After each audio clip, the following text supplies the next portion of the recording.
আসলে আরে আসছো ফোন দিয়ে আসছো, মানুষ একবার ফোন দিয়ে আসে, প্রতিবন্ধী ফকির নিয়ে আমার হাতে ঢুকে গেছো। আমাদের কাছে তো আমরা ফোন তো ব্যবহার করি না, আমরা পারবে না তো, ফোন তো ব্যবহার করবে না। ফোন যদি ভাইয়া একটা কিনা দিতে হেইটাই ব্যবহার করতে, সব তো তোমার ভাইয়াই দেয়।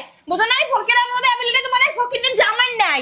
ভাবি ওরকম মায়ের না, আপনারা তো দেখতেও গেলেন না একটু কার দেখতে দেবো? আমরা কি জানি তোমার জামাই বাচ্চা আছে না মরে গেছে না হসপিটালে? তোমার ভাইকে আমার কইছে আর কইবে না তো? কইলে তুমি 1 টাকাও দিতে দিব না। বাহু দেওয়া টাকা পয়সা নষ্ট করতে আমি পছন্দ করি না। এই যে বাহু দেওয়া কতগুলো টাকা নষ্ট করছে, টাকা কি এই যে গাছের পাতা সিরমার দিমু তোমাকে। আপু ধর তো, এদিকে আয়। হারামজাদা না, বিয়েন কি করলেন আপনি এটা? কি করছে চোখে দেখেন নাই? আই এই সুপার দাম তো জানো? আল্লাহ রে। এসে হারামজাদা। ওডো হ্যাঁ? ওডো ওডো ওডো আরে, টাকা নিতে আসছিস কেন? রাস্তায় একটা প্লেট নিয়ে আস্তে আস্তে যে প্লেটটা এরকম ধরতে দেখিস, টাকায় তোর প্লেট ভরে দিত। এই বাড়ি বন্ধু কি আসতে হইতো? বিয়েন আপনি এত কথা শুনায়েন না তো। ঠিকই বলছে, আমার মেয়ে ঠিকই বলছে। কোন পাই ব্যথা দেখি তোমার জামাই কোন পাই ব্যথা? একটু দেন। দুইটা বাড়ি মেরে দিই তাহলে না ঠিক হইব।